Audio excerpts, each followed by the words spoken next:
They thought I'd stay quiet when they stole my work, but they were wrong. I'm Andrew Harper, a financial analyst from Cincinnati, Ohio, who believed hard work and honesty always paid off. But when Mark, my brother-in-law, took credit for my biggest career project and got me fired, I didn't yell or fight back. Instead, I quietly gathered evidence, step by step, exposing the truth, not just to save my reputation, but to protect my family from his manipulation. This is the story of how I took back what was mine, not with fists, but with patience and dignity. We don't need you anymore, Andrew. This project needs a fresh perspective. That's what my boss, Mr. Grayson, said in the conference room that morning, his voice as flat as the notepads on the table. I sat there, my hand gripping the old pocket watch. My dad left me, tucked inside my suit jacket, feeling like someone had just punched me in the gut.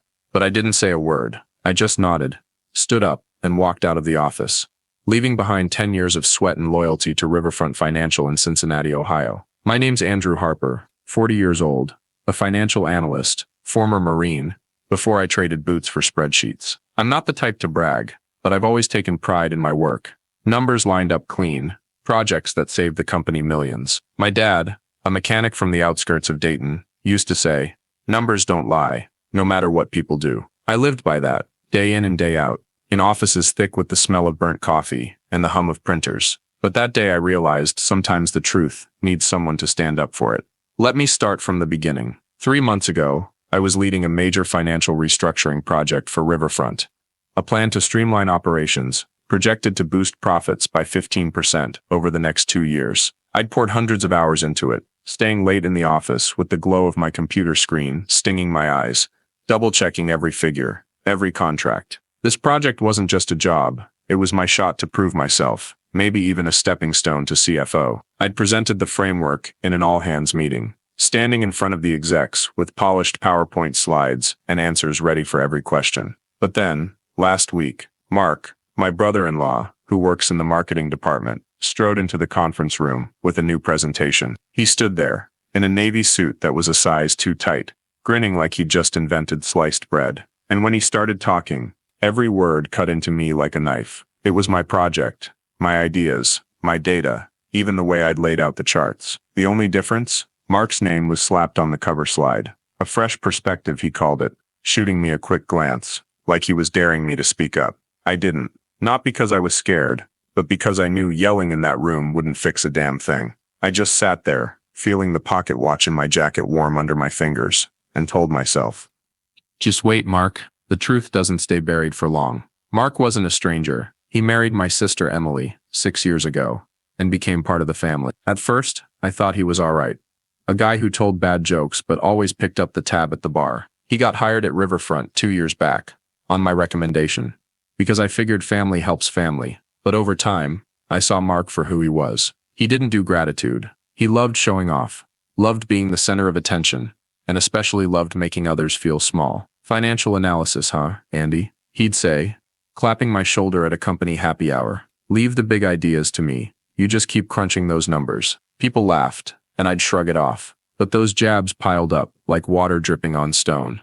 And I started to see, Mark didn't just want a joke. He wanted me beneath him, permanently. The day I got fired, I drove home, passing the Ohio River shimmering under the afternoon sun. Cincinnati's always been home, with its red brick streets and the low whistle of barges on the waterfront. But that day, the city felt foreign. I pulled over at Eden Park, where my dad and I used to fish when I was a kid, and took the pocket watch out of my pocket. It's old, the glass scratched, but it still ticks steady, just like my dad lived. Slow, reliable, never offbeat. "Numbers don't lie," I muttered, echoing his words, and the anger in my chest started to settle, giving way to something else.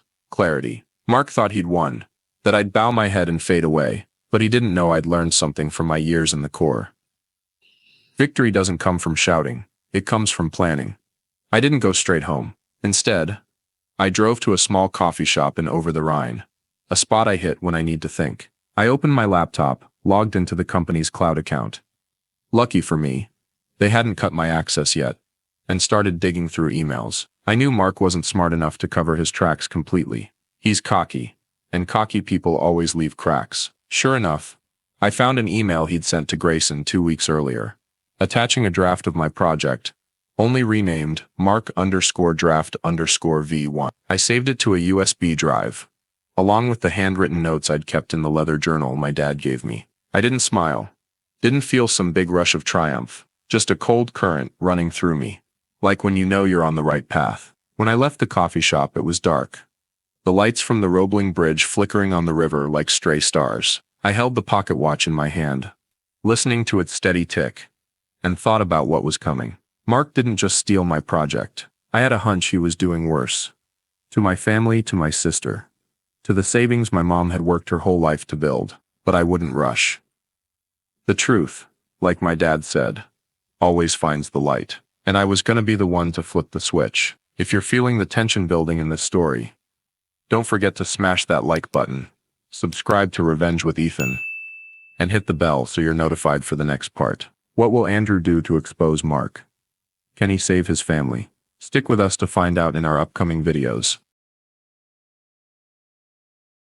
When I left the coffee shop that night, the lights from the Roebling Bridge still flickered on the Ohio River, like they were whispering I was on the right track. The pocket watch in my hand ticked steadily, reminding me that time was my ally, not my enemy. Mark thought he'd backed me into a corner when he stole my project and got me canned from Riverfront Financial, but he didn't know I'd learned a thing or two from my days in the Marine Corps. A battle isn't won with shouts, but with preparation. That night, as I drove back to my small apartment, I knew this was just the beginning. The truth, like my dad said, always finds the light, and I was going to make sure it burned bright. I woke up the next morning with a strange feeling, not anger, but a cold, sharp focus, like locking onto a target during rifle drills. My apartment in Walnut Hills wasn't much. A small living room with a worn-out couch, a kitchen corner that always smelled of old coffee, and a desk buried under papers. But that day, it felt like a command center, the place where I'd start building my plan. I wasn't about to charge at Mark with fists or accusations. That wasn't my style. Instead, I'd let the truth do the talking, and I'd give it a megaphone. I opened my laptop, plugged in the USB from the night before, and pulled up the email Mark had sent to Grayson. My project draft was right there, plain as day, just with a different file name. But I knew one email wouldn't be enough to turn the tables. Mark wasn't dumb, arrogant, but not dumb. He'd probably have an excuse ready, something like just a mix-up, or Andrew and I worked on it together. I needed more evidence, the kind no one could argue with, whether in a boardroom or at a family dinner. I grabbed the leather journal my dad left me, the one I'd used to take notes back in the Corps. Its cover was scuffed, but the pages inside were sturdy, like they were made for moments like this. I wrote the first line, Mark, Riverfront Project, email April 3rd, 2025. Then I started listing everything I could recall about him over the past 2 years. The snide remarks, the times he accidentally leaked company secrets, and the weird moments like when my sister Emily mentioned the family savings account shrinking for no clear reason. Emily was why I'd never confronted Mark head-on. She loved him, or at least loved the flashy husband he pretended to be. She's an elementary school teacher, always seeing the world through rose-colored glasses, and I didn't want to break her heart. But the more I thought about it, the more I realized Mark wasn't just targeting me. He was playing a bigger game, with the whole family, and I wasn't going to let him win. That day I didn't job hunt, though I probably should have. Instead, I went to the Cincinnati Public Library, where there were quiet corners and free Wi-Fi. I logged back into the company's cloud account. My access was still active, probably because IT was too lazy to shut it down. I downloaded every email related to the project, from my initial notes, to the group, to the chart files I'd designed. I saved them all in an encrypted folder labeled backup_2025. If Mark wanted to play dirty, I'd make sure I had a whole arsenal. But emails were just one piece of the puzzle. I needed to know what Mark was up to outside the office, especially with the family. I remembered Emily saying Mom had to dip into her savings to fix the roof, but when I asked Mom, she said the roof was fine, that Mark was handling her account. That sent a chill down my spine. My mom, a retired postal worker, had spent her life scraping together every penny in that account. If Mark was touching it, they needed proof, not just to protect her, but to show Emily who he really was. I'm no detective, but I know how to ask questions without raising flags. I called Mom, pretending to check in on her health. Hey Mom, I'm thinking about investing some money, I said, keeping my tone light. You still with Fifth Third Bank?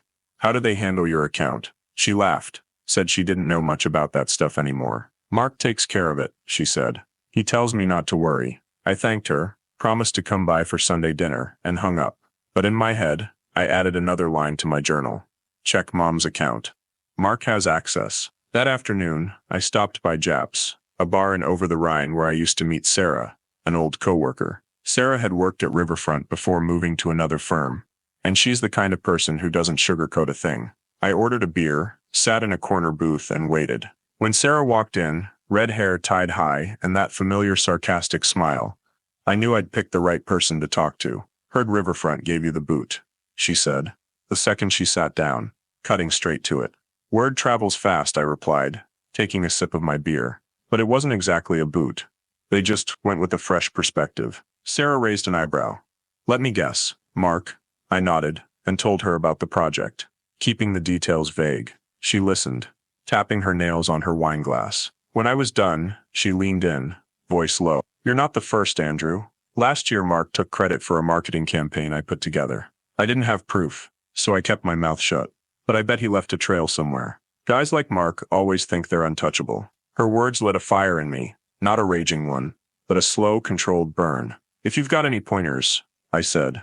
I'm all ears. She shrugged. Check the company's shared Google Drive. Mark's too lazy to change passwords, and you know IT there moves like molasses. If you find something, save it. But don't make a scene. You're smarter than that. I thanked Sarah, paid for her wine, and left the bar with a clearer plan. That night, I logged into the company's Google Drive from my laptop, using my old credentials. Sarah was right. Mark had uploaded a bunch of project files, some with timestamps matching the late nights I'd pulled. I found a spreadsheet I'd built, but the last editor was listed as Mark. I saved everything, took screenshots, and added them to my backup _2025 folder. But I still needed something bigger, something Mark couldn't talk his way out of. Not just with the company, but with Emily. I started thinking about Mom's account. If Mark was dipping into her money, there'd be bank statements or at least shady transactions. But I couldn't ask Mom or Emily directly without tipping them off. I needed another angle. The next day, I reached out to an old buddy from the Corps, Tom, who now works for a private security firm in Dayton. Tom's not a licensed PI, but he knows how to dig up info without leaving a trace. I called him from a coffee shop in Clifton, keeping my voice steady. I need a favor, I said. Nothing big, just checking on some family finances. Can you look into a bank account without making waves? Tom chuckled over the line. Still cautious as ever, huh? Harper, send me the details. I'll see what's up. But fair warning, if something's off, you're gonna want the full picture. I sent Tom my mom's name and her bank, stressing I didn't want her to know. Just see if there's anything weird, I said. I'll handle the rest. While waiting on Tom, I kept up my own work. I started freelancing, picking up a few financial analysis gigs for small businesses around Cincinnati. The jobs weren't glamorous, mostly sitting in my apartment, reviewing balance sheets over Zoom. But they paid the rent and kept my mind sharp. Every evening, I walked along the Ohio River, where cargo ships drifted slowly past the suspension bridge. I held my dad's pocket watch, feeling its ticks under my fingers, and thought about Mark. He was out there somewhere, maybe bragging at a bar, or sitting at Emily's dining table, thinking he'd won. But I knew something he didn't.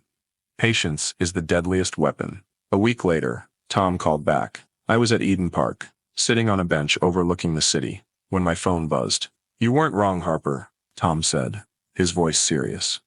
Your mom's account has a string of small withdrawals, totaling about $12,000 over the past 2 years. Not big enough to flag the bank, but consistent, like someone's keeping it under the radar. They're all wired to another account. I'm still tracking down whose it is. My blood heated, but I kept my voice even. Thanks, Tom. Can you dig deeper? I need to be sure. Leave it to me, he said. But Andrew, watch your back. If this is what you think, this guy's not just screwing you over. I hung up, staring at the pocket watch in my hand. The sunlight caught its scratched glass, making it glint like a reminder. Mark wasn't just stealing my project. He was taking from my mom, from my family, maybe even from Emily. But I wouldn't let emotion take over. I opened my journal, added a line. Mom's account, suspicious withdrawals. Mark? Then I snapped it shut, stood up, and walked toward the riverbank. That night, I sat at my desk, the laptop's glow lighting my face. I opened the backup _2025 folder, reviewing every email, every file. I started seeing a pattern. Mark didn't just take my ideas. He tweaked them sloppily, like he knew he didn't have to try hard. His arrogance was his weakness, and I'd exploit it. But I needed more time, more proof, And above all, I needed to stay calm. I thought about my dad, about the nights he spent in the garage, fixing cars till midnight to keep us fed. Justice doesn't need to be loud, Andrew, he'd said. It just needs to be right. I nodded to myself, like he was there, and kept typing. The truth was getting closer, and I'd be the one to open the door. If you're on the edge of your seat wondering what Andrew does next, drop the word truth in the comments. If you think he should keep pushing this plan, don't forget to smash that like button, subscribe to Revenge with Ethan, and hit the bell to catch the next part. Will Mark get exposed? Stay tuned to find out.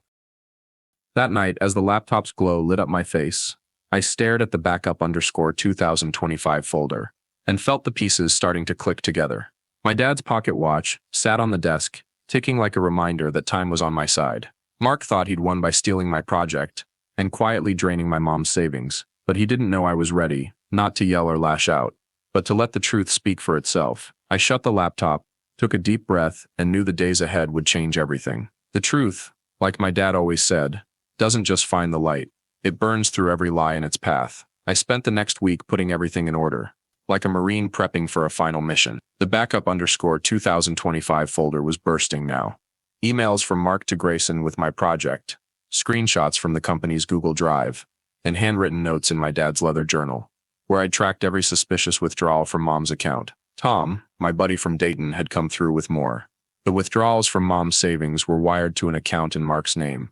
Small transactions designed to slip under the bank's radar. 12 grand over 2 years. Not a fortune for a pro thief, but for my mom. It was a lifetime of scrimping, every dime she'd earned working overtime at the post office. I didn't feel triumphant. Instead, there was a heaviness. Like when you know you're about to do the right thing, but it's gonna hurt. Emily, my sister, still believed Mark was the perfect husband. Mom thought he was just helping with her finances. If I laid out the truth, I might break the family apart. But if I didn't, I'd be letting Mark keep manipulating them. I picked up Dad's pocket watch, feeling the secondhand move, and told myself justice doesn't wait for perfect, it just needs to be on time. I decided to start with Riverfront Financial first. If I could prove Mark stole my idea, it'd crater his credibility, paving the way for the family to see who he really was. But I couldn't just fire off an email to Grayson and hope he'd buy it. I needed a smarter play. I remembered something Dad used to say, don't argue with a liar, let the numbers do the talking. I reached out to Karen, an old admin assistant at Riverfront, who'd always been kind to me. Karen wasn't a manager, but she had access to the execs' meeting schedules. Karen, I need a favor, I said over the phone, keeping my voice steady. I want to send Grayson a report, but it needs to land at the right moment. Can you tell me when the board's meeting next? Karen hesitated, then answered. Andrew, I heard about you getting let go. It wasn't right. They're meeting Wednesday, 10 a.m. If you send something, I'll make sure Grayson sees it. I thanked her, promised to buy her coffee when this was over, and hung up. I spent the night drafting a report, not a long-winded accusation, but a tight professional document, like the financial analyses I used to do. I listed the emails Mark sent, attached Google Drive screenshots and file edit timestamps. I included a note explaining I'd created the original draft, backed by evidence from my personal laptop. At the end, I wrote one line. I'm not asking for my job back. I just want the company to know the truth about this project. I signed it, stamped it as a PDF, and sent it to Karen Tuesday morning, with a note. Please get this to Grayson before the meeting. I didn't expect an immediate reply. Instead, I turned my focus to the family, the harder part by a mile. I knew if I just told Emily that Mark was a liar, she'd defend him. I needed hard proof, and I needed Mom there to back it up. I invited them both to my place for dinner Friday night, saying I wanted to share some news. Emily agreed right away, and Mom was thrilled since I rarely cooked. I didn't mention Mark, but I knew Emily would bring him along, and that's exactly what I wanted. Wednesday, I sat at a coffee shop in Smale Park, overlooking the Ohio River, waiting for word from Riverfront. Dad's pocket watch was in my pocket, ticking like a second heartbeat. Around noon, Karen texted, Grayson read your report. Called Mark into his office right after the meeting. No idea what's next, but people are talking. I texted back a thank you, but I didn't feel relieved. This was just the first step. Mark could still talk his way out at the company, but I had a bigger card to play. Mom's account.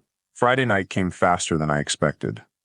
I made a simple dinner, grilled steak, mashed potatoes, and salad, in my small apartment. When Emily and Mark walked in, I caught his guarded look right away. Smells good, Andy, he said, clapping my shoulder like we were buddies. But his smile didn't reach his eyes, and I knew he'd heard something from Riverfront. Mom arrived soon after, hugging me tight, and I felt her warmth. The thing that made me even more determined to protect her. We ate, chatting about small stuff. Emily's school, Cincinnati's weather, Mom's retirement plans. Mark was quieter than usual, sipping his beer and watching me. As we cleared the table, I poured coffee for everyone, deliberately setting Mark's mug down with a glance. "Good coffee, Mark," I said. "Nothing funny in it, right?" He gave a forced laugh, but I saw his hand tighten on the bottle. After dinner, I asked everyone to move to the living room. I stood by the bookshelf, where I kept a framed photo of Dad and me by the Ohio River, and took a breath. "I've got something to share," I started, voice even. "Not about me, but about the family. About the family. About the truth." Emily frowned, and Mom tilted her head. Curious. Mark crossed his arms, his face hardening. I pulled a folder from the table. Bank statements Tom had helped me get, with transactions highlighted. "Mom, I checked your savings account," I said, handing her a page. $12,000 has been pulled out over the past 2 years, wired to another account. I found out whose it is. Mom stared at the paper, eyes widening. "But Mark said the account was fine," she whispered. I turned to Mark, still calm. "Mark, want to explain, or should I keep going?" He shot up, voice pitching high. "What the hell are you talking about, Andrew? You think I stole from your mom? This is family, you jerk." Emily grabbed his arm, voice shaky. "Andrew, I don't get it. He wouldn't do that."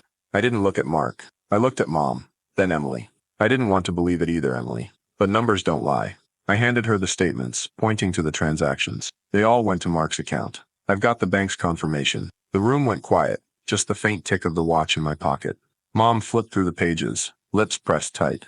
Emily started crying, but she kept reading. Mark tried to cut in. "This is a mistake. I was just moving money for investments." "Investments?" I cut him off, still not raising my voice. "You didn't tell Mom or Emily, and you didn't say anything when you took my project at Riverfront, did you?" Mark's face went red. But before he could answer, Mom spoke, her voice ice cold. "Mark, sit down, and tell the truth, right now." He sank back into the chair, muttering something about a misunderstanding. But I knew the truth had won. I didn't need to yell, or point fingers. I just needed evidence, and I had it. Emily turned to me, eyes red.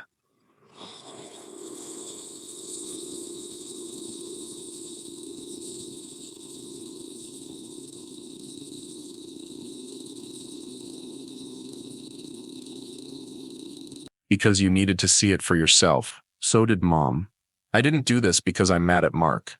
I did it for family." Mom took my hand, her voice trembling but firm. "Thank you, Andrew. I was wrong to let him handle everything." Mark didn't say another word. He stared at the floor, like he knew he'd lost. I didn't feel happy, just relieved, like dropping a weight I'd carried too long. The next morning, I got an email from Grayson. He confirmed Mark was suspended pending an investigation, and they wanted to meet to discuss opportunities to return. I didn't reply yet. I wasn't sure I wanted to go back to Riverfront. But I knew one thing. The truth was spreading, and it wasn't stopping. I stood on my apartment balcony, looking out over Cincinnati's streets, holding Dad's pocket watch. I thought about last night. Mom's eyes when she saw the truth.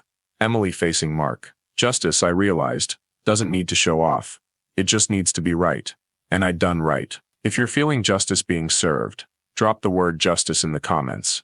If you think Andrew should keep pushing the truth, don't forget to hit that like button, subscribe to Revenge with Ethan, and ring the bell to catch the next part. How will Mark pay for this? Stay tuned to find out.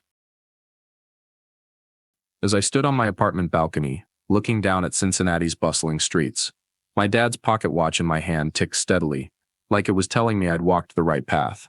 That night, when the truth about Mark came to light in front of Mom and Emily, I didn't feel smug, just a deep relief, like I'd finally shrugged off a boulder sitting on my shoulders. Mark had been exposed, at Riverfront and in the family, but the story wasn't over. I knew justice wasn't just about making the bad guy pay, it was about rebuilding what they tried to tear down. That night, I gazed at the Ohio River, shimmering under the moonlight, and told myself my journey now was forward, led by dignity and truth. The days after that fateful evening felt different, like a storm had blown through the family and left a clear sky behind. Emily didn't talk much about Mark, but I could see her starting to piece her life back together. She moved in with Mom for a while, back to the little house in Hyde Park, where we grew up. I stopped by on weekends bringing a box of pastries from Buskin Bakery that Mom loved. When I walked in, the smell of fresh coffee filled the kitchen, and Mom was at the table, flipping through a new savings passbook. "Andrew," she said, looking up with a soft smile. "I opened a new account. No one touches it but me." I nodded, setting the pastries down. "That's great, Mom. You deserve to feel secure." Emily came in from the living room, hair tied high, eyes still carrying a hint of exhaustion. She hugged me, whispering, "Thank you." I didn't realize how bad it got. I didn't say anything, just held her tight. I knew she needed time to heal, and I'd be there. The way family always is. As for Mark, he pretty much vanished from our lives. After Riverfront suspended him, he tried to talk his way out with the board. But my evidence, emails, Google Drive screenshots, even Karen's testimony, was airtight. A week later, Grayson sent an official email saying Mark had been fired for dishonest conduct. They offered me my job back, with a higher position and an apology from HR. I sat at my desk in the apartment, reading that email, rolling Dad's pocket watch in my hand. Part of me wanted to go back, not for the paycheck, but to prove I still belonged there. But a bigger part, the one Dad raised to value honesty, told me sometimes winning isn't about taking back what you lost. It's about building something new. I replied to Grayson, thanked him, but declined. "I'm carving my own path," I wrote. "But I appreciate the offer." Instead of returning to Riverfront, I threw myself into freelancing.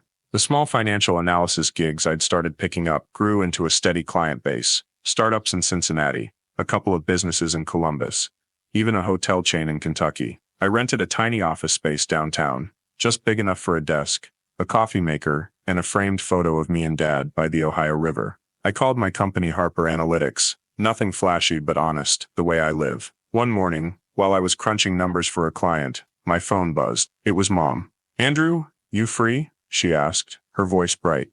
"I need you to come to the bank with me. Got something to do." I drove to the Fifth Third branch in Oakley, where Mom was waiting with a beaming smile. She handed me a document, the bank's investigation results. They'd recovered $9,000 of the money Mark had taken, thanks to the evidence I'd provided. It didn't cover everything, but it was enough to give Mom peace of mind. "I'm gonna fix up the house," she said. "Maybe get a new armchair. Your dad's old one creaks something awful." I laughed, picturing that armchair in the living room, where Dad used to sit reading the paper every night. "Sounds good, Mom.